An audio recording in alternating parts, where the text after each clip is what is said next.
Este día voy a compartirles el séptimo y último mensaje de la serie que he venido estudiando bajo el título Cuando la política comience a hablar el lenguaje de la religión. Y como mencioné en uno de los mensajes anteriores, esta no ha sido una serie dedicada a promover posiciones políticas ni ideologías partidistas, sino que ha sido un estudio histórico y bíblico, un recorrido a través de la historia que he hecho y de la profecía para analizar qué ha sucedido cuando el poder político y el poder religioso han unido sus caminos y cuáles han sido las consecuencias de esa unión para la libertad de conciencia y para el pueblo fiel de Dios. Y una de las conclusiones más claras que hemos encontrado es que cada vez que el poder religioso ha intentado apoyarse en el poder civil para alcanzar sus objetivos, la conciencia humana termina convirtiéndose en el campo de batalla. Y esa realidad no pertenece únicamente al pasado. En nuestros días estamos observando una tendencia que ha llamado la atención de muchos cristianos estudiosos de la profecía, pues cada vez es más frecuente ver a líderes políticos y líderes religiosos compartiendo escenarios, plataformas y proyectos comunes. Eventos donde se hacen llamados a la nación americana a volver a Dios, proteger a la familia, restaurar valores, salvar a la nación, recuperar principios cristianos. Y aunque muchos de estos llamados parecen nobles a primera vista, dan lugar a preguntas que no pueden ser ignoradas. Preguntas que, como ya he dicho en los temas anteriores, no son preguntas políticas, son preguntas proféticas. Porque, hermanos y hermanas, la cuestión no es solamente si una nación necesita valores. La cuestión es quién va a definir esos valores. ¿Quién define esos valores? La cuestión no es solamente si una nación, como dice allí, necesita volver a Dios. La cuestión es quién va a definir cómo volver a Dios. La cuestión no es solamente si una sociedad necesita, como dice allí, principios morales. La cuestión es qué va a ocurrir cuando la religión y el poder político comiencen a caminar juntos para definir el rumbo espiritual de una nación, para que sus valores puedan ser restaurados. Y esas preguntas son las que me llevaron a mí a hacer esta serie. Y me llevaron a hacer un recorrido histórico bíblico. Y por eso fuimos a Egipto y observamos a la religión y el Estado unidos, intentando ocupar el lugar que pertenece a Dios. Después fuimos a Babilonia y vimos cómo el poder civil impuso la adoración en esa época. Luego fuimos a Roma y contemplamos cómo el imperio comenzó a reclamar lealtad espiritual. Hasta que entramos en la Edad Media y allí vimos las consecuencias de una religión que buscó el apoyo del Estado para imponer autoridad. Y así llegamos al presente y estudiamos las señales que indican que el espíritu de la Edad Media está regresando. Y luego nos adentramos al futuro, en el mensaje que prediqué el sábado pasado. Y allí aprendimos a reconocer un movimiento que parecerá cristiano, pero hablará como dragón. Pero hoy, en el último paso de este recorrido, vamos a mirar hacia dónde conduce finalmente ese movimiento. ¿Qué va a ocurrir cuando la religión deje de ser simplemente una convicción personal y comience a ser influida por el Estado unido con la iglesia? ¿Qué ocurre, hermanos? ¿O qué va a ocurrir cuando adorar se convierta en el centro del conflicto? ¿Irá a haber una prueba que muestre dónde realmente va a estar nuestra lealtad? Sin duda que sí. La Biblia muestra que el conflicto final de la historia humana no será económico, militar, ni político. El conflicto final de la historia humana será un conflicto relacionado con la adoración. Les pregunto, ¿es bonito adorar? ¿Cuántos de ustedes se gozan adorando? ¿Pero es bonito adorar libremente o a la fuerza? Libremente. Aquí estamos disfrutando de adorar a Dios con libertad. Pero hermanos y hermanas, el tema de esta mañana dice que va a haber una adoración que va a decidir el destino del mundo. Y eso aparece en Apocalipsis 13, versículos 15 al 17. Y le invito a abrir la Biblia, por favor, para leer. Apocalipsis 13, 15 al 17. Dice la Escritura: y se le permitió infundir aliento a la imagen de la bestia, para que la imagen hablase e hiciese matar a todo el que no la adorase.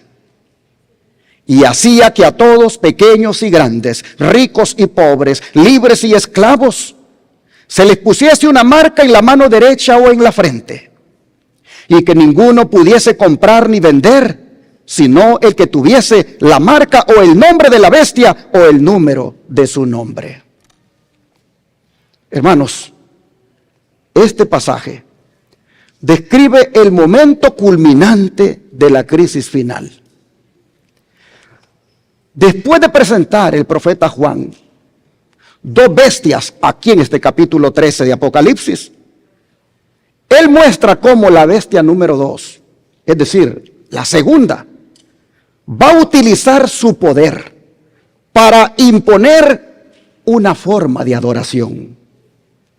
Una forma de adoración contraria a Dios.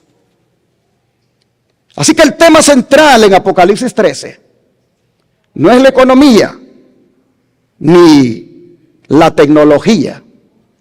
El tema central es la adoración y la lealtad. La imagen de la bestia de este pasaje es un sistema que reproduce las características de la primera bestia. Es decir, la unión del poder religioso con el poder civil para imponer prácticas religiosas. La expresión aquí, infundir aliento, indica que la imagen adquiere autoridad y poder para actuar. Eso es infundir aliento.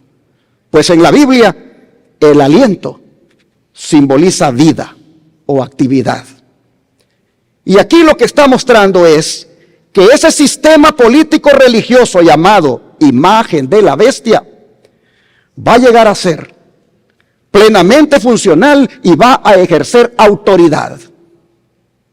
En otras palabras, así como durante la Edad Media la autoridad religiosa utilizó el brazo del Estado para perseguir a los disidentes, en el tiempo final va a volver a manifestarse el mismo principio.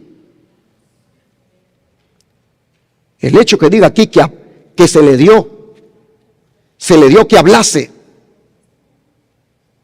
Dice que se le permitió infundir aliento a la imagen de la bestia para que la imagen hablase. Eso, hermanos y hermanas, significa que este sistema de unión, de política con religión, de poder político y religioso, hermanos y hermanas, va a terminar dictando leyes y decretos. Pues en la Escritura, un gobierno habla cuando legisla. Y nosotros vemos aquí que el versículo dice que finalmente ese sistema va a hacer que maten a quienes no adoren a la bestia. Y esto, hermanos y hermanas, nos muestra que la controversia va a llegar a un punto donde la fidelidad a Dios va a tener un costo alto. ¿Está dispuesto usted a pagar ese costo? Repito, va a llegar un momento en que la fidelidad a Dios tendrá un costo alto. ¿Está usted dispuesta a pagar ese costo? Y aquí nos encontramos con la primera gran verdad del mensaje de esta mañana. Y es que la crisis final será una crisis de adoración, la cual va a ser impuesta por Satanás por medio de esa unión de iglesia con el Estado. Y es que Satanás desde el principio,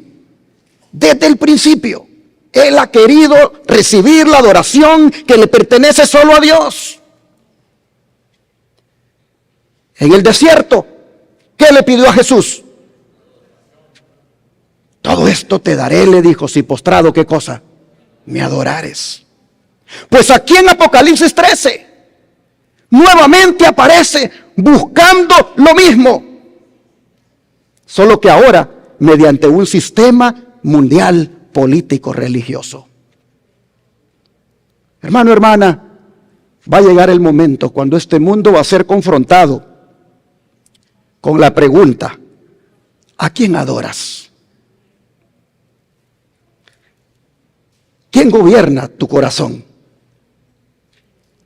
Porque la adoración, hermanos, revela quién ocupa el trono en nuestro corazón. La adoración muestra quién posee nuestra lealtad. La adoración muestra quién tiene el derecho de dirigir nuestra vida.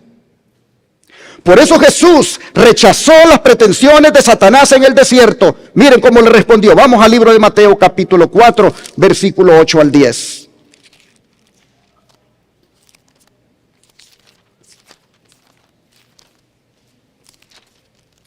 Mateo 4, versículo 8 al 10.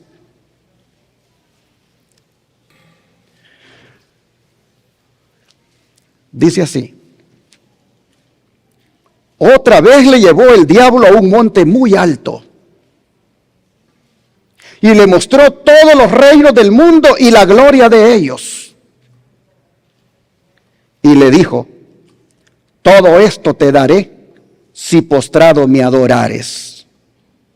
Entonces Jesús le dijo: vete, Satanás, porque escrito está: al Señor tu Dios adorarás y a Él solo servirás. Amén, hermanos. Miren ustedes que Satanás estaba hablándole a Jesús de reinos. Estaba hablándole de poder. Estaba hablándole de influencia. Estaba hablándole de autoridad. Pero detrás de todo eso había una sola exigencia. ¿Y era qué cosa? Adoración. Hermanos y hermanas, adoración a Él es lo que había detrás de todo lo que ofrecía. Y el conflicto final, mis hermanos, no será simplemente el poder político unido con el poder religioso. El conflicto final será la adoración que el diablo siempre ha reclamado, buscando que la gente se la dé a él. Por eso Jesús le dijo a Satanás: al Señor tu Dios adorarás y a Él solo servirás. Y la hermana Elena White, sobre este conflicto que Cristo enfrentó allí, sobre la adoración, mire lo que escribió. El que se había revelado en el cielo ofreció a Cristo los reinos de este mundo para comprar su homenaje a los principios del mal. Pero Cristo, ¿qué cosa? No quiso venderse. Había venido para establecer un reino de justicia y no quería abandonar sus propósitos. Satanás se acerca a los hombres con la misma tentación y tiene más éxito con ellos. Les ofrece el reino de este mundo a condición de que reconozcan su supremacía. Demanda que sacrifiquen su integridad, desprecian la conciencia, satisfagan su egoísmo. Cristo los invita a buscar primero el reino de Dios y su justicia. Pero Satanás anda a su lado y les dice: cualquiera sea la verdad acerca de la vida eterna, para tener éxito en este mundo debéis servirme. Tengo vuestro bienestar en mis manos. Puedo daros riquezas, placeres, honores y felicidad. Oíd mi consejo. No dejéis arrastrar por nociones caprichosas de honradez o abnegación. Yo os prepararé el camino, y así, dice el Espíritu de Profecía, multitudes, ¿qué cosa? Son engañadas y consienten en vivir para servirse a sí mismas, y Satanás queda como satisfecho. Qué declaración, hermanos, más impresionante esta. Yo quiero extraer de ella 3 grandes lecciones, siendo la primera que Satanás sigue buscando adoración, pues dice la cita que le ofreció a Cristo los reinos de este mundo para comprar su homenaje, pero Cristo no quiso venderse. O sea, mis hermanos, Cristo no rechazó la propuesta del diablo porque no fuera real lo que le estaba ofreciendo. Los reinos eran reales. El poder era real. La influencia era real. Lo que Cristo rechazó fue el precio.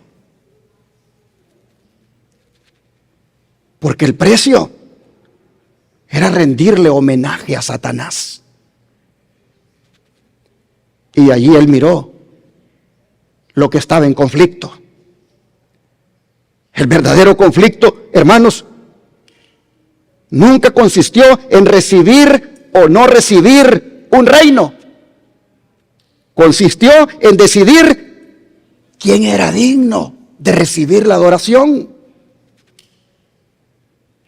Cristo comprendió y comprendía que ningún reino de este mundo se puede comparar a la fidelidad que uno debe tener a nuestro Padre Celestial. Cristo comprendió que ninguna corona terrenal vale más que la obediencia a Dios. Cristo comprendió que ningún beneficio personal justificaba ceder un solo principio eterno. Y hermanos y hermanas, allí encontramos una de las primeras grandes lecciones del gran conflicto. Y es que la verdadera adoración nunca está en venta. ¿Pueden decir amén a eso? La verdadera adoración nunca está en venta. Eso es lo que tenemos que aprender de esta declaración del Espíritu de Profecía.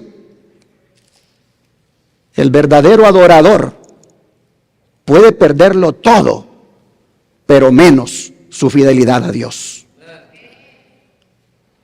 Oiga lo que dije, el verdadero adorador. Porque hay adoradores que sí se dejan engañar. Porque como dice la segunda lección, Satanás por medio del engaño siempre dice ¿qué cosa? Les ofrece algo a cambio. Mire lo que dice la cita. Se acerca a los hombres con la misma tentación y tiene más éxito con ellos. Oh, hermanos, qué declaración más solemne esta. Miren que la hermana Guay no dice que Satanás se inventó una nueva estrategia. Dice que se acerca a los hombres con la misma tentación. En otras palabras, la misma que le presentó a Cristo en el desierto. Satanás viene ahora y nos ofrece todo lo que queramos, a cambio de ser infieles. Es más, hasta nos ofrece los reinos de este mundo a nosotros también, a cambio de que reconozcamos su supremacía. Hermanos, Satanás siempre pone una condición. Él nunca ofrece algo sin pedir algo a cambio. Y ese precio no comienza a ser muy evidente. Él no llega diciendo, abandona a Dios y adórame a mí. Él no llega diciendo, ya no creas en Dios y cree en mí. No, hermanos, para que lo adoremos a Él, Él llega diciéndonos que hagamos pequeñas concesiones, que cedamos a un principio, como por ejemplo, trabaja en sábado y vas a hacer más dinero.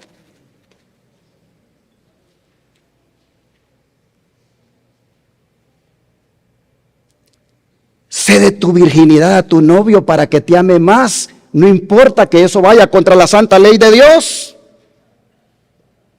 Y yo haré que ese novio o esa novia ahí esté contigo siempre. Ten relaciones sexuales sin casarte por placer.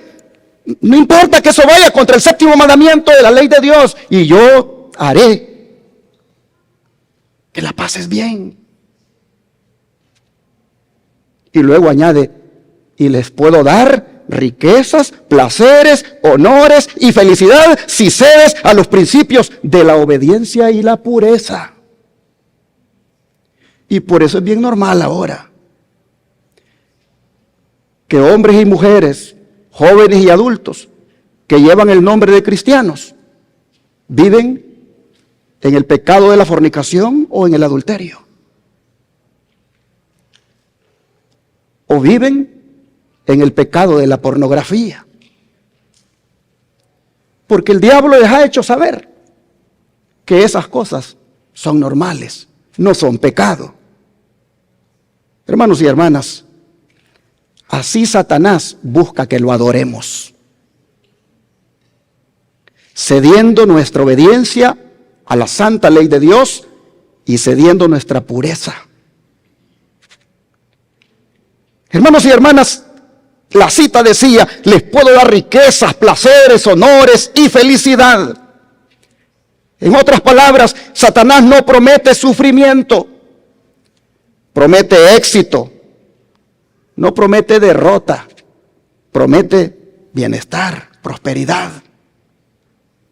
Porque el engaño siempre se presenta como el camino más conveniente. Y aquí, hermanos, llegamos a una conclusión. Y es que cada vez que el reino de este mundo ocupa el primer lugar en el corazón, el reino de Dios comienza a perder el suyo en nuestro corazón. Por eso Cristo dijo, busquen primeramente ¿qué cosa? el reino de Dios y su justicia. Porque, hermanos, aquello que ocupa el primer lugar en nuestra vida va a terminar recibiendo también nuestra adoración. ¿Cuántos hay que fueron adventistas del séptimo día, fieles, mientras les dieron en su trabajo el sábado libre? Pero la fidelidad les llegó hasta el día cuando se les dijo: a partir de hoy es mandatorio venir una vez al mes al trabajo. Solo es una vez al mes. Y el diablo es el que está diciendo ahí: yo te doy el trabajo si postrado me adoras. Bueno, solo es la mañana que vas a venir. Ya en la tarde puedes ir a tu iglesia. O puedes ir en la mañana a la iglesia y en la tarde vienes al trabajo. Es el diablo ofreciéndote eso a cambio de que lo adores.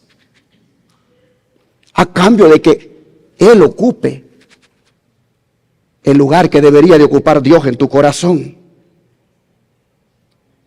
Pero ¿por qué tantos son engañados por Satanás y terminan adorándolo? Por lo que dice la tercera lección. Porque el hombre deja de confiar en Dios y allí comienza el engaño. La cita dice que multitudes son engañadas, consienten en vivir para servirse a sí mismas. Hermanos y hermanas, el problema no comenzó cuando adoraron abiertamente al enemigo. Comenzó cuando aceptaron vivir, como dice ahí, para sí mismos. Cuando dejaron de poner el reino de Dios en primer lugar. Cuando cambiaron la obediencia por la conveniencia. Allí, hermanos, se comenzó a adorar a Satanás y ni cuenta te diste que lo estabas adorando.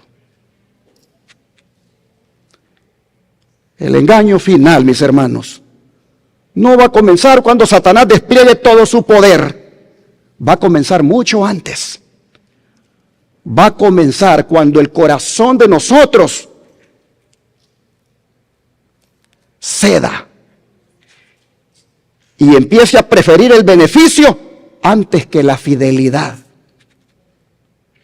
Cuando el éxito parezca más importante que la obediencia para nosotros, allí comenzó. Allí comenzó esa prueba final.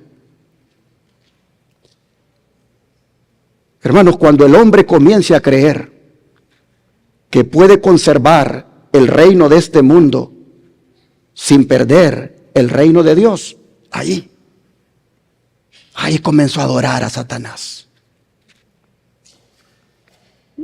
Por eso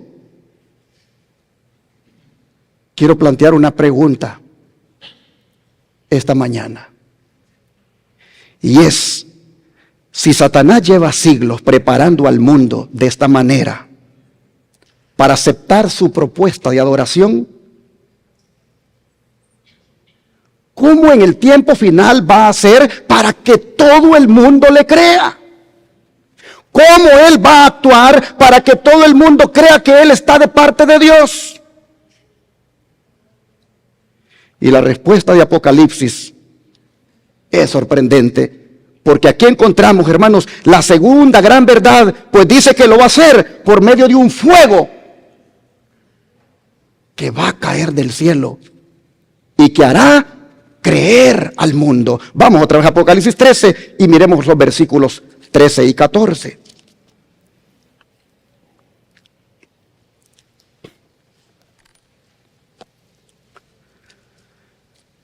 Dice: también hace grandes señales, de tal manera que aún hace descender fuego del cielo a la tierra delante de los hombres, y engaña a los moradores de la tierra con las señales que se le ha permitido hacer en presencia de la bestia, mandando a los moradores de la tierra que le hagan imagen a la bestia que tiene la herida de espada y vivió. Interesante.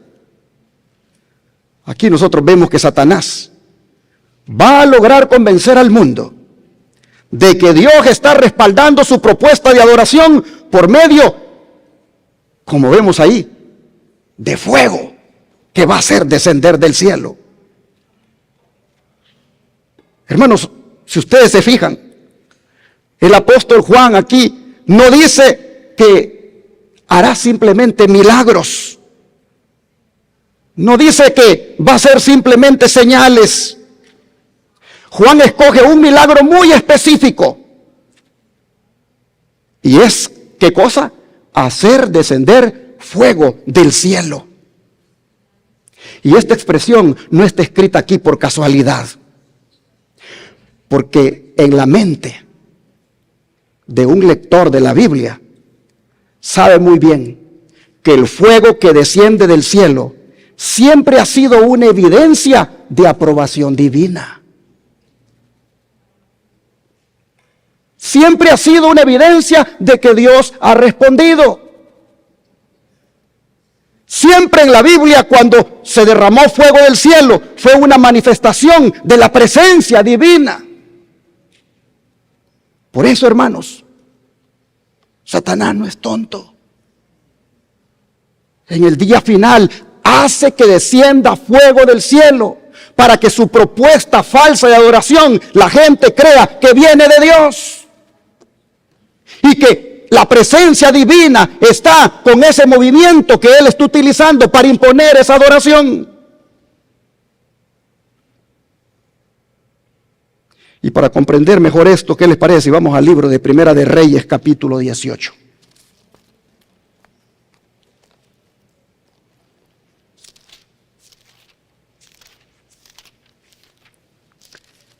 Y leamos aquí el versículo 24.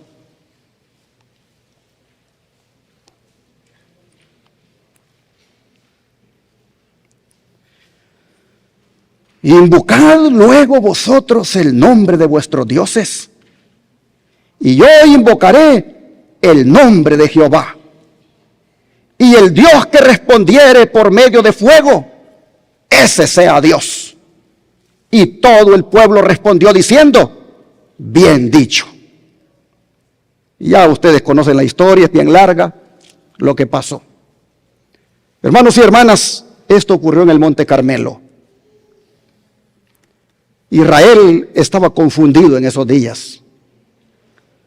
Ya no sabía quién era el verdadero Dios, si Baal o Jehová de los ejércitos. Había dos altares, el de Baal y el de Dios Padre. Había dos mensajes, había dos llamados. Y parecía imposible distinguir entre la verdad y el error. Entonces Elías hace esta propuesta. Hace esta propuesta del verso 24. Que aquellos que adoran a Baal invoquen a su Dios, y él va a invocar al nombre de Jehová. Y que el Dios que responda por medio de fuego, ese sea el Dios verdadero. ¡Qué momento tan impresionante, hermanos! El pueblo no pidió una explicación, pidió una evidencia. Y cuando descendió fuego del cielo, todo Israel dijo, Jehová es el Dios. Hermanos, durante siglos, el fuego del cielo siempre se entendió como una señal de que Dios estaba actuando. El Espíritu Santo se derramó ¿en forma de qué? En forma de lenguas de fuego. El fuego siempre fue la confirmación visible de la presencia de Dios. El fuego era la evidencia de la autoridad. Y por eso en Apocalipsis 13, esa señal que desciende del cielo, ese fuego, resulta impactante. Porque ese es otro fuego. Ese es un fuego que está descendiendo no para confirmar la verdad, sino para respaldar la mentira de Satanás. Ese será un fuego que hará creer al mundo que Dios está respaldando el movimiento que promueve la falsa adoración. Un movimiento que no proviene de Dios. Y hermanos y hermanas, aquí comprendemos por qué el engaño final va a ser tan convincente. No va a convencer únicamente por argumentos, sino mediante señales. No va a apelar solamente a la razón, va a apelar a los sentidos. La gente va a ver ese fuego que desciende del cielo, la gente va a escuchar, la gente va a experimentar y va a llegar a la conclusión de que Dios está obrando, que esta unión de política con religión es lo más maravilloso que le puede pasar al mundo. Pero Juan nos ha dicho algo muy solemne esta mañana. Y es que dice que ese fuego será con el propósito de engañar a los moradores de la tierra. El propósito de ese fuego no va a ser para revelar la verdad, sino para producir engaño. Y esto, hermanos, nos lleva a una conclusión muy importante, y es que no todo milagro constituye una evidencia de que Dios está actuando. Los que solo andan en busca de milagros serán engañados. Los que no están en busca de la verdad, sino solo de milagros, serán engañados. Hermanos y hermanas, no toda manifestación sobrenatural procede del cielo. No toda experiencia religiosa confirma la verdad.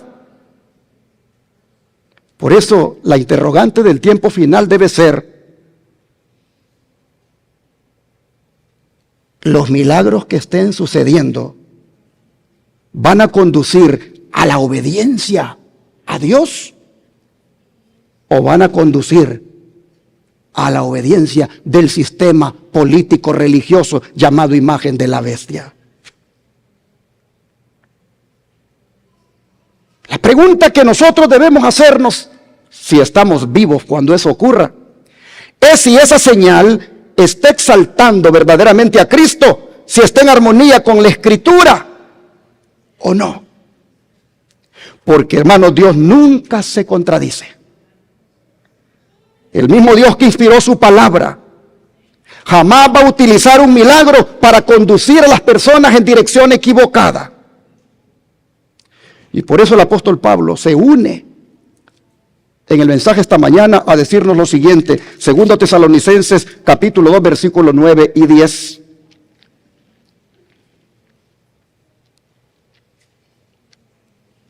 Segundo Tesalonicenses, segundo libro, segunda carta, capítulo 2 versículos 9 y 10. Vamos a leer el 8 también.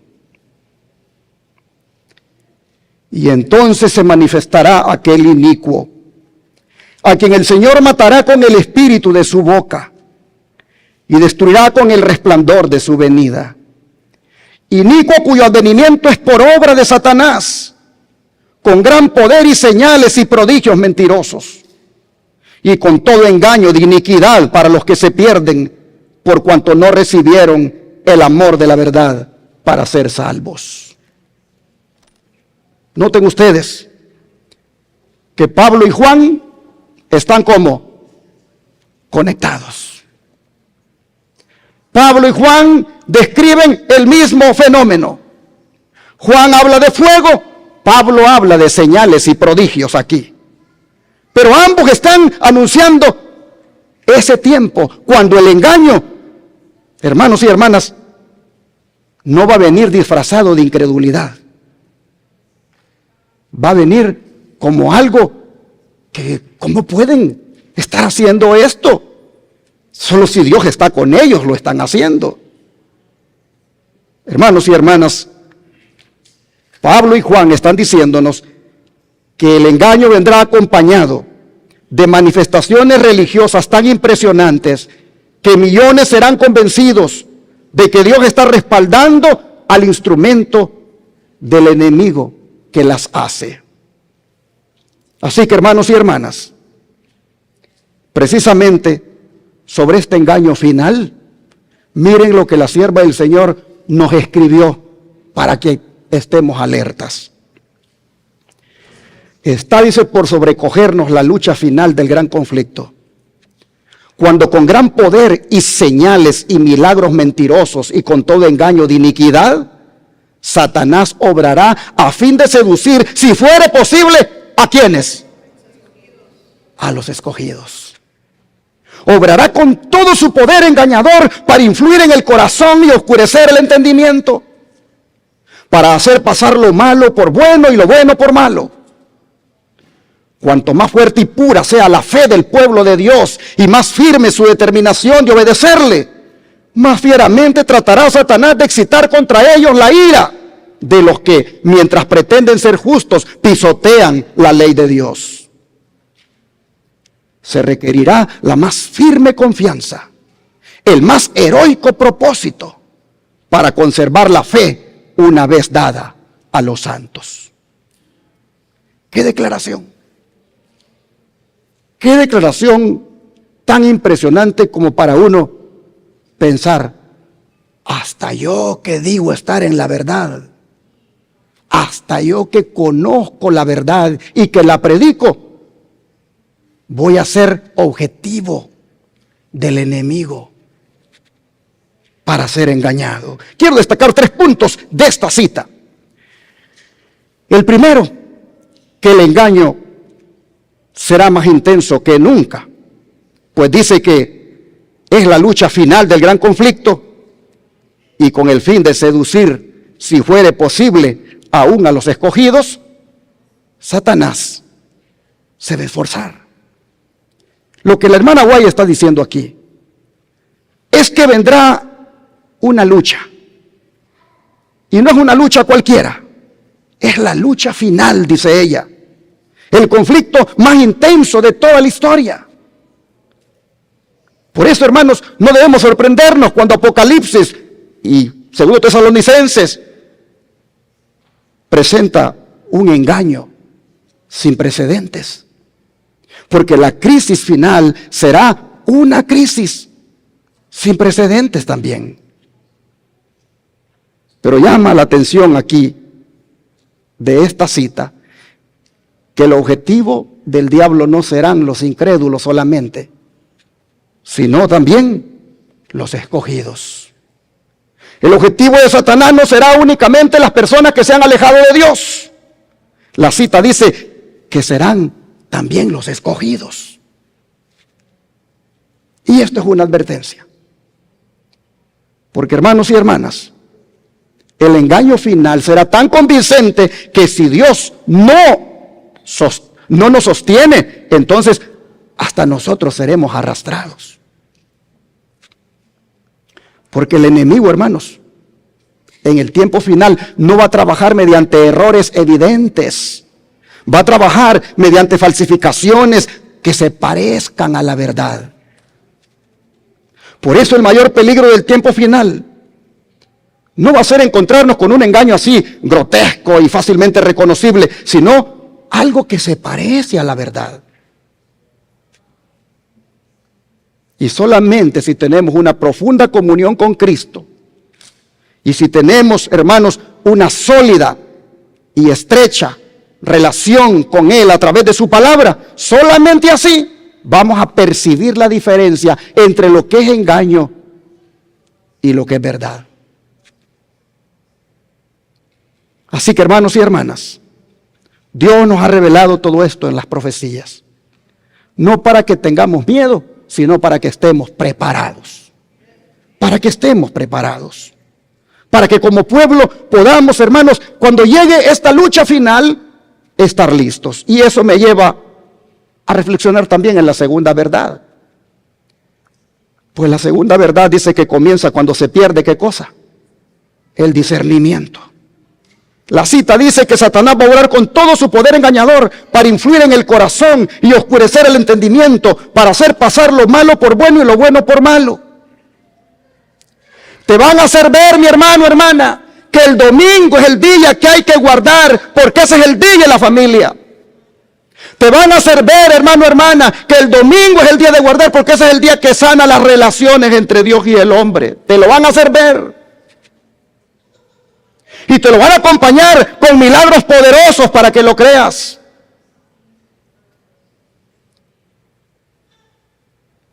Y eso, hermanos y hermanas, muchos lo van a creer tristemente. Porque el diablo los va a engañar, haciéndoles creer eso. Es por el bien de la familia. Es por el bien de que los valores en la sociedad se restauren. La hermana White no está diciendo aquí que el diablo va a crear una mentira. Está diciendo algo más allá. Dice que va a haber un momento en que la gente va a perder, ¿qué cosa? El discernimiento. La gente va a perder el discernimiento. Lo malo les va a parecer ¿cómo? Bueno. Ay, qué bueno el día de la familia. Sí, guardémoslo. Y que lo impongan por ley. Que lo impongan por decreto, que se convierta en ley dominical, que se convierta en ley de un día de reposo uniforme, el domingo, cuando Dios ha dicho en su palabra que su verdadero día de reposo es el santo sábado. Pero la gente será engañada. Oh, mis hermanos, a la gente le va a parecer lo malo bueno y lo bueno malo. El engaño final, hermanos, no va a consistir solamente en que el error esté allí, sino en perder el discernimiento, la capacidad de reconocer el error, cuando eso parezca verdad y es mentira. Oh, mis hermanos, el enemigo va a trabajar finamente y va a trabajar utilizando la religión unida con la política. Lo más peligroso del tiempo final no va a ser el fuego, va a ser que la gente va a perder el discernimiento y va a llamarle a lo malo bueno. Y esto nos lleva a la tercera verdad, que lo único que allí nos va a ayudar es ¿qué cosa? La fidelidad a Dios. Porque la fidelidad va a ser más fuerte que el engaño. Hermanos y hermanas, la hermana White, después de describir el engaño más grande de la historia, deja de hablar de Satanás y ahora dirige la mirada al pueblo de Dios. Dice, se requerirá la más firme confianza, el más heroico propósito para conservar la fe una vez dada a los santos. Es decir, después de hablar de un engaño capaz de seducir, si fuera posible, aún a los escogidos, la inspiración, hermanos, termina hablando de la firmeza del pueblo de Dios. Y esto de la firmeza del pueblo de Dios, hermanos, es en su palabra. Estudiar la Biblia. Dedicar tiempo a relacionarse con ella. A escudriñar lo que está escrito aquí, hermanos. Es lo único que nos va a dar esa firmeza. Mire lo que dice. Se va a requerir el más heroico propósito.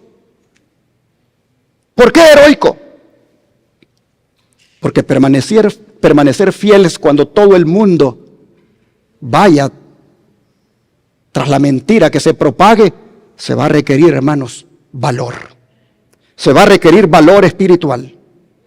Así que este día el Señor nos está diciendo la importancia de ser fieles, porque eso es lo único que va a ser más fuerte que el engaño. Y ahora, después de haberles compartido estas tres verdades sobre el engaño final, quiero correr en mi tema, porque ya el tiempo ha avanzado, para decirles que si lo que va a buscar el diablo es que la tierra lo adore, Entonces, mis hermanos, es bueno que nos preguntemos ahora, ¿quién es el que tiene autoridad para dirigir la adoración? ¿Satanás y su imagen de la bestia que va a crear? ¿O quién? El único que tiene autoridad para dirigir la adoración es nuestro Dios. Y por eso voy a ir cerrando este mensaje diciéndoles que hay una adoración que el Padre busca. Y para eso les invito a que abran la palabra de Dios en Juan 4, versículos 23 y 24. Juan 4, versículo 23 y 24.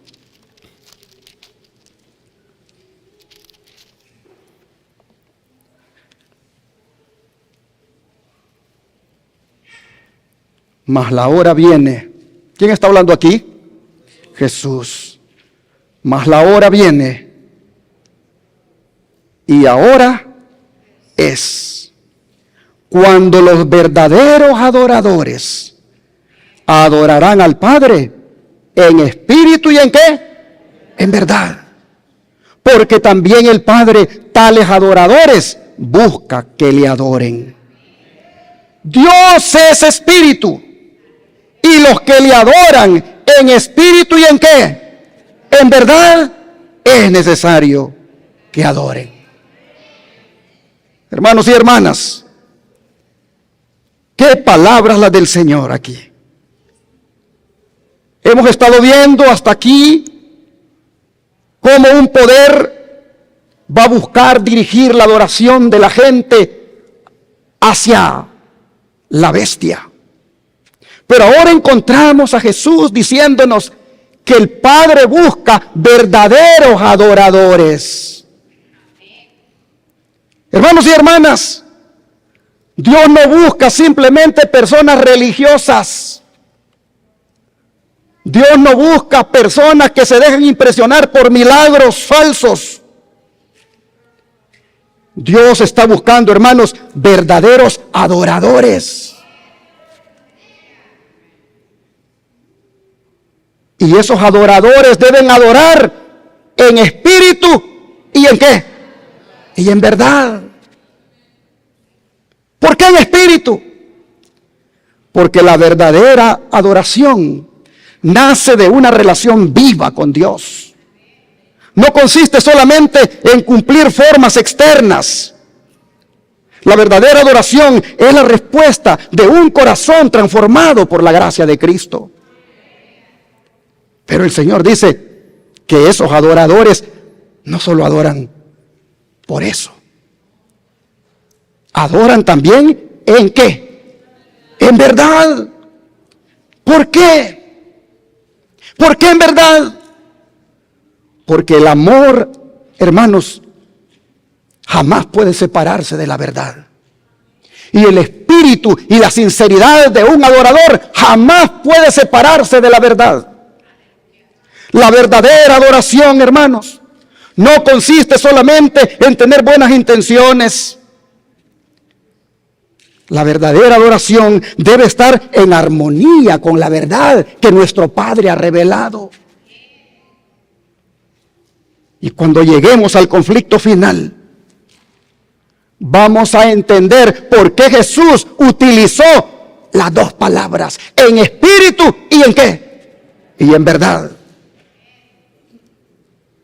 Hermanos y hermanas, si va a haber una falsa adoración, también va a haber una adoración verdadera. Si va a haber una autoridad humana intentando imponer la adoración falsa, también va a existir una verdad divina que muestre que el único que debe ser adorado es nuestro Dios. Y una de las verdades más antiguas relacionadas con esta verdad de la adoración es que Dios apartó un día para que se le adorara en espíritu y en verdad. Desde el principio de la creación, desde antes que existiera el pueblo judío, desde antes que existiera el pecado, Desde antes que existiera cualquier nación en el mundo, Dios bendijo un día, y es el séptimo día de la semana, el santo sábado. Lo santificó para que ese fuera el día en el cual se le adore. Lo separó como memorial perpetuo de su obra creadora. Por eso el sábado no es simplemente un día de descanso, es un día de adoración a nuestro Dios. Cada sábado nos recuerda por qué existimos. Cada sábado nos recuerda por qué ese aire todos los días lo respiramos. Cada sábado nos recuerda por qué ese sol sale sobre buenos y malos. Cada sábado nos recuerda que todo lo que existe, incluyéndonos nosotros, ha salido de la mano poderosa de nuestro Dios. Y por lo tanto, el único que tiene autoridad sobre nosotros es el Señor. El único que debe ser adorado es Él. El único que demanda adoración y con gusto hay que dársela es Dios. Por eso dijo Él, acuérdate de qué. Del sábado para santificarlo. Él sabía que iba a venir un tiempo cuando el mundo intentaría olvidar aquello que lo identifica a Él como el Creador. Y entonces, mis hermanos, podemos entender el conflicto del Apocalipsis, que va a girar en torno a la adoración y el día verdadero que Él dejó para adorarle. Hermanos y hermanas, ¿quién tiene el derecho de establecer la adoración? Solamente Dios, no la autoridad humana. Así se junten políticos con religiosos, así implementen leyes para decir, este es el día que hay que adorar. El único que tiene la autoridad para demandar cuándo adorar y en qué día se llama Jehová de los ejércitos. Y Él ha dicho, es en mi sábado, en mi santo sábado. Por eso es que el sábado va a llegar a convertirse en una piedra de toque en el conflicto final. No porque el día en sí tenga poder para salvar, sino porque la salvación que hemos recibido de Cristo, nosotros la mostramos con alegría en el día sábado cuando adoramos al Señor. Y por supuesto, no solo el día sábado, sino todos los días de nuestra vida. Pero el día de fiesta de Jehová, el día de convocación santa, es el santo sábado. Y nos juntamos como un solo pueblo para adorar a nuestro Creador. Hermanos y hermanas, pronto llegará el día en que tenemos que decidir. El mundo tendrá que decidir si adora al Padre en espíritu y en verdad, o adora la autoridad de los hombres en su día que lleguen a establecer. Esto va a ser la diferencia, hermanos, entre la adoración falsa y la adoración verdadera. La falsa adoración va a nacer cuando el hombre decida cómo quiere adorar a Dios.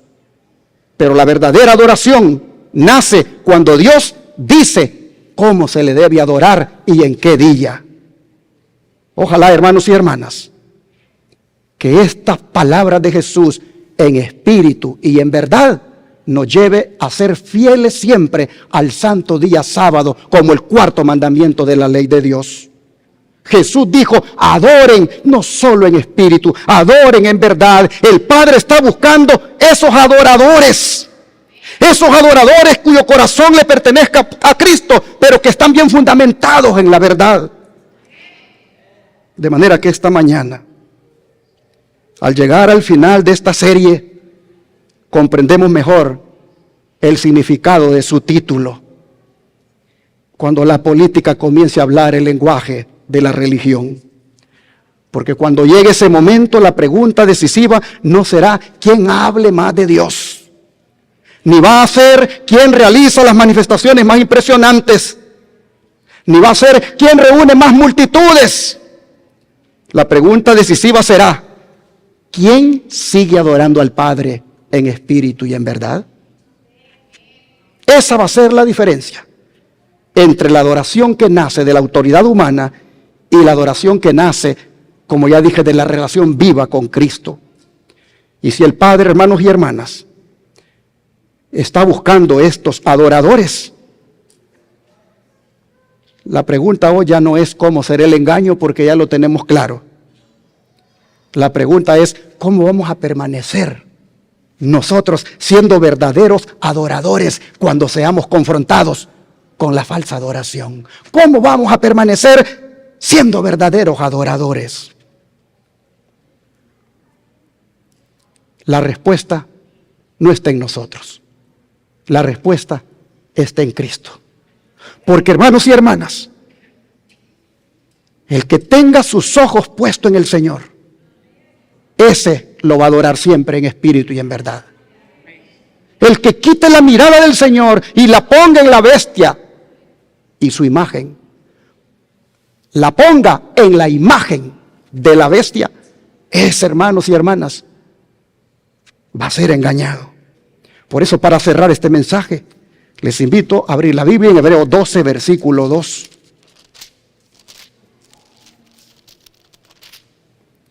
Hebreos 12, versículo 2.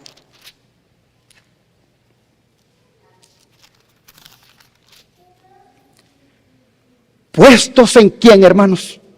¿Puestos los ojos en quién? En Jesús, el autor y consumador de la fe, el cual por el gozo puesto delante de él, sufrió la cruz, menospreciando el oprobio, y se sentó a la diestra del trono de Dios. Hermanos y hermanas, puestos los ojos en quién?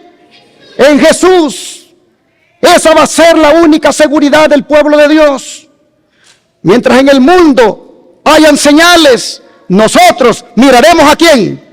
A Cristo. Mientras el mundo va a seguir un falso movimiento por las señales que va a hacer, nosotros seguiremos ¿a quién? A Cristo. Mientras el mundo va a permitir que otros le definan su adoración y ésta sea en torno a la bestia, nosotros seguiremos adorando al Creador, porque nuestros ojos nunca los quitaremos de Cristo.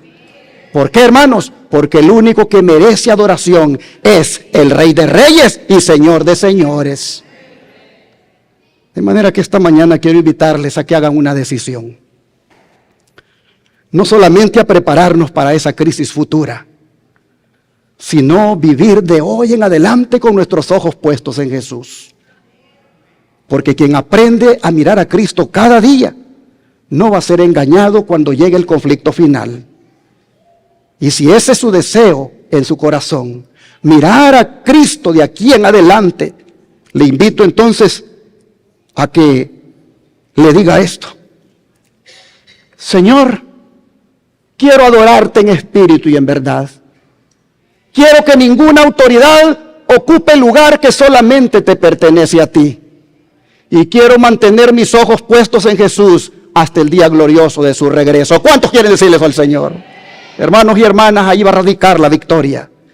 Ahí va a radicar el que nosotros permanezcamos fieles. De manera que esta mañana yo quiero invitarles a que hagan ustedes una oración de entrega. Una oración, no les voy a invitar a que vengan adelante, pero sí quiero que hagan ustedes una oración de compromiso ahí donde están. Miren lo que está escrito ahí. Díganselo al Señor de rodillas. De corazón díganle que ustedes quieren adorarlo siempre en espíritu y en verdad. Díganle de corazón siempre que no quieren otra autoridad que les imponga adoración, porque la única autoridad es el Señor. Y díganle que no quieren quitar sus ojos de Él, que los quieren mantener firmes hasta el día cuando Él venga. ¿Cuántos quieren decirle esto al Señor, hermanos? Vamos entonces a orar. Le voy a dar unos segundos ahí para que usted hable con el Señor y haga su decisión de ser fiel en el día final, cuando la adoración falsa se imponga. Hable con el Señor. Padre Celestial, tus hijos e hijas están haciendo una decisión en este momento, y tú sin duda la estás escribiendo en el cielo.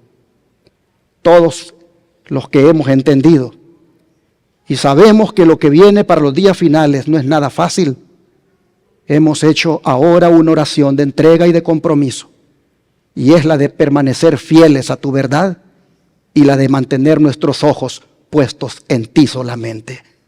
Esto, Señor, tú sabes que diariamente es necesario que lo hagamos.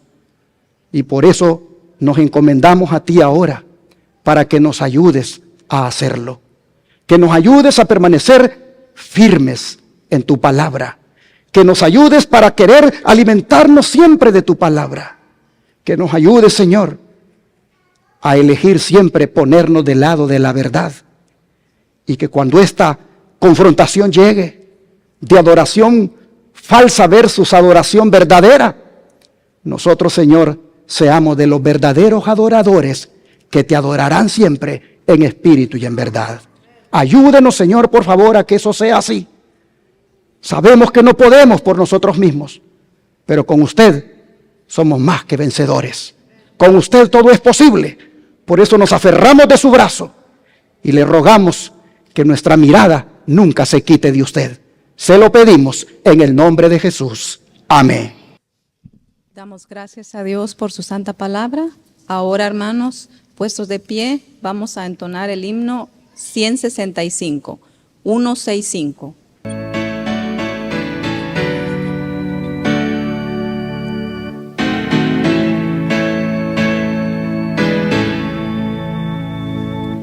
En presencia está de Cristo, Jesús será.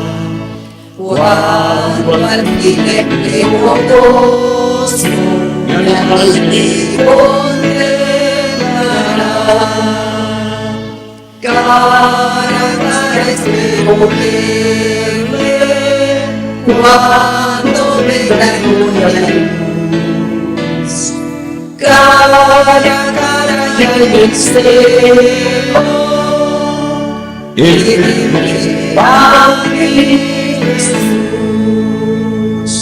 Solo los brazos no quiero, hoy le puedo admirar, pero no viene el día que su gloria cara a cara espero verle, cuando venga en gloria. Cara a cara y al cielo, y a mi Jesús. Cuando nos falta con Cristo, cuando haya más valor, cuando los estemos peligros al abrigo de su amor. Cara a cara se verle, cuando venga en gloria. Cara a cara le cielo, y a mi Jesús. Cara a cara glorioso, al esperar ver el rostro de Cristo, nuestras almas redimir. Cara a cara espero verle, cuando venga en gloria. Cara a cara del cielo, y a mi Jesús. Amén. Amén. De verdad, ¿cuántos quieren ver a Jesús cara a cara? Amén. Entonces, como dijo Pablo en Hebreos 12:2, no quitemos nuestros ojos de Él. No lo quitemos. Mantengamos nuestros ojos siempre en Él, para que un día podamos verle cara a cara cuando venga en gloria, y allí poder ver que por la transformación que obró, nos parecemos a Él. ¡Oh, qué hermoso será! Quiero invitarle a usted que está mirándonos allá en su hogar, usted que está allí con su familia, oyendo este mensaje, quiero invitarle para que usted ponga su mirada en Cristo también. Querido joven que está allá en México, en Chile, en el país que sea en esta hora, y está mirando este sermón, escuchando este mensaje, le quiero animar para que sea leal a Cristo, para que no quite la mirada de Jesús y para que sea un adorador del Padre en espíritu y en verdad. Todos los de la Iglesia del Aire, junto con los que estamos aquí, oh hermanos y hermanas, propongámonos ser adoradores del Padre en espíritu y en verdad. Vamos a orar nuevamente para pedirle a Dios su ayuda.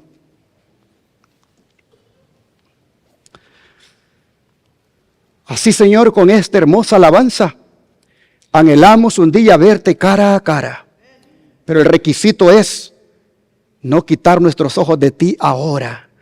Así que pedimos para que nos mantengamos ya mirándote cara a cara con los ojos de la fe. Ayúdanos a mantenernos, Señor, viendo tu gloria. Y en la medida en que te miremos cada día, que nosotros vayamos siendo transformados de gloria en gloria, de carácter en carácter, pareciéndonos más a ti. Y qué hermoso será el día cuando vengas en las nubes y te podamos ver. Y como dijo Juan, te veremos tal como eres, porque seremos semejantes a ti. Oh Dios, ayúdanos a amarte siempre y adorarte siempre. Te lo pedimos en el nombre de Jesús. Amén.